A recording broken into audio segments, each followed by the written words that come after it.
एक समय की बात है। पंजाब शहर में एक छोटा सा परिवार रहता था।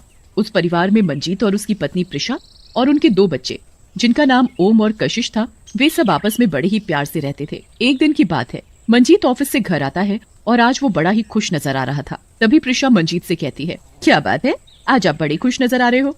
तुम भी सुनोगी तो खुशी के मारे पागल ही हो जाओगी। अच्छा, हम भी तो सुने, ऐसी कौन सी बात है जो तुम इतने खुश हो रहे हो। तभी मंजीत प्रिशा को बताता है कि उसे कंपनी की तरफ से विदेश जाने का मौका मिला है, वो भी पूरे परिवार को। प्रिशा मंजीत की बात सुनकर बड़ी खुश होती है और कहती है, तुम सही कह रहे हो।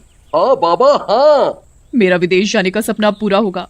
मेरा सपना था कि मैं भी विदेश जाऊं, पर कभी मुझे मौका ही नहीं मिला, पर अब मेरा ये सपना पूरा होगा। तभी मंजीत कहता है, अब सपना ही देखती रहोगी या सपने से बाहर भी आओगी। क्या करूं, बात ही इतनी खुशी की है कि मुझसे रहा ही नहीं जा रहा। तभी मंजीत प्रिशा से कहता है, अच्छा सुनो, हमें 2 दिन बाद ही निकलना है और तैयारियां भी करनी है, पैकिंग करनी है, बच्चों का सामान भी लेना है।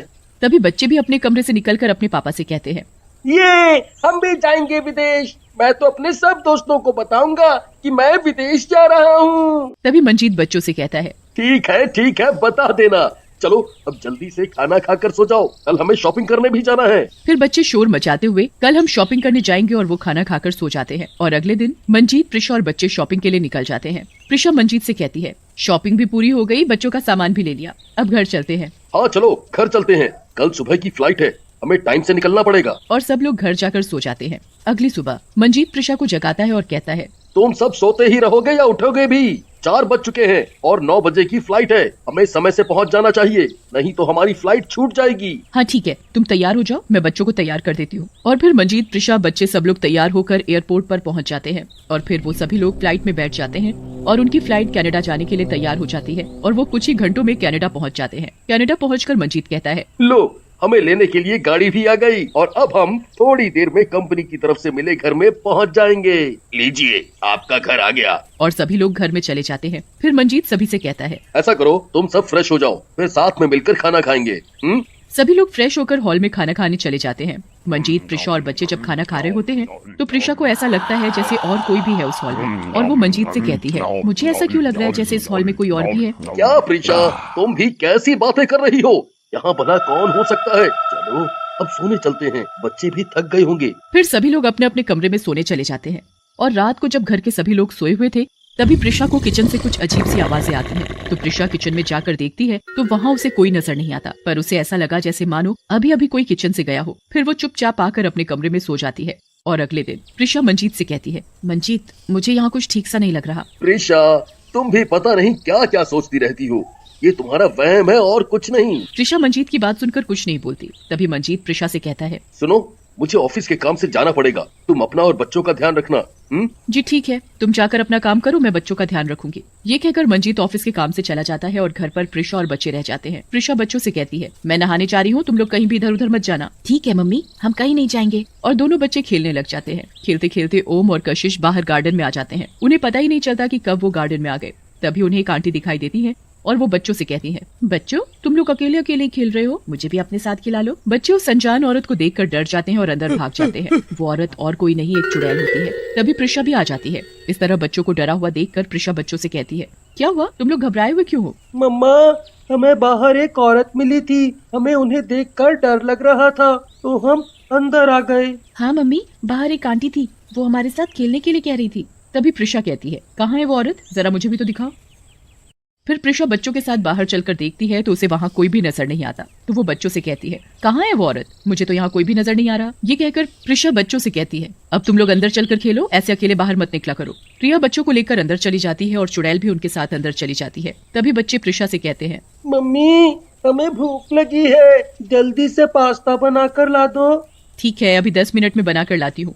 और फिर प्रिशा बच्चों के लिए पास्ता बनाकर ले आती है और वो बच्चों से कहती है, लो बच्चों, तुम्हारा गर्मा गर्म पास्ता। बच्चे जैसे ही पास्ता खाने लगते हैं तभी कशिश कहती है, ओम भैया मैं अभी आई। ये कहकर कशिश अपने कमरे से अपना बैग लेने चली जाती है। चुड़ैल चुपके से कशिश का पास्ता खा लेती है। तभी वो वापस आकर देखती है कि उसके प्लेट में तो पास्ता ही नहीं है। ओम भैया, आपने मेरा सारा पास्ता खा लिया। नहीं, मैंने तुम्हारा पास्ता नहीं खाया, अभी प्लेट में ही तो था। तभी प्रिशा दोनों बच्चों के झगड़े की आवाज सुनकर उनके पास आती है और कहती है, क्या हुआ, तुम दोनों झगड़ा क्यों कर रहे हो। मम्मी, ओम भैया ने मेरा सारा पास्ता खा लिया। अरे क्या हुआ, खा लिया तो मैं और बना दूंगी। पर मम्मी, मैंने तो कशिश का पास्ता खाया ही नहीं। प्रिशा बच्चों की बात सुनकर हैरान हो जाती है और शाम को जब मंजीत घर वापस आता है तो प्रिशा मंजीत को बच्चों के साथ हुई पास्ता और औरत वाली बात बता रही है। देखो, मुझे यहाँ कुछ ठीक नहीं लग रहा। मैंने पहले भी तुम्हें बोला था पर तुमने मेरी बात नहीं मानी। प्रिशा, तुम बेकार में ही परेशान हो रही हो, ऐसा कुछ नहीं है। अच्छा, अब मैं सोने जा रहा हूँ, वैसे भी आज बहुत थक गया हूँ। और ये कहकर मंजीत सोने के लिए चला जाता है। उसे लेटते ही नींद आ जाती है। उधर प्रिशा और बच्चे भी खाना खाकर सो जाते हैं। तभी आधी रात को मंजीत की आंख खुलती है तो वो देखता है कि किचन से कुछ आवाजें आ रही होती हैं। वो किचन की तरफ जाकर देखता है कि एक चुड़ैल खाना खा रही है तो वो जोर से चिल्लाता है। तभी चुड़ैल मंजीत से कहती है, मुझसे डरो मत, मैं तुम्हें कुछ नहीं कहूंगी। तुम कौन हो और मैं कैसे मान लूं कि तुम मुझे कुछ नहीं कहोगी? मेरा नाम महिमा है, मेरा यकीन मानो, मैं तुम्हें कुछ नहीं करूंगी। मंजीत की आवाज सुनकर प्रिशा और बच्चे भी आ जाते हैं और वहाँ पर चुड़ैल को देखकर डर जाते हैं और कहते हैं, चुड़ैल, तुम यहाँ हमारे घर में कैसे? मैं यहाँ 2 साल से भटक रही हूँ। जब मुझे पता चला कि तुम लोग भारत से आए हो तो मेरी खुशी का ठिकाना नहीं रहा। मंजीत चुड़ैल की बात सुनकर कहता है, मैं कुछ समझा नहीं। चुड़ैल मंजीत और प्रिशा को अपने साथ हुई घटना के बारे में सब बताती है। मैं यहाँ अपने माँ बाप के लिए पैसे कमाने आई थी। मेरे माँ बाप बहुत ही गरीब थे। मैं अपने माँ बाप को हर वो खुशी देना चाहती थी जिसकी उन्हें जरूरत थी, पर यहाँ मेरी मौत हो गई। तुम्हारी मौत कैसे हुई? एक रात की बात है, मैं ऑफिस से काम खत्म करके अपने घर जा रही थी।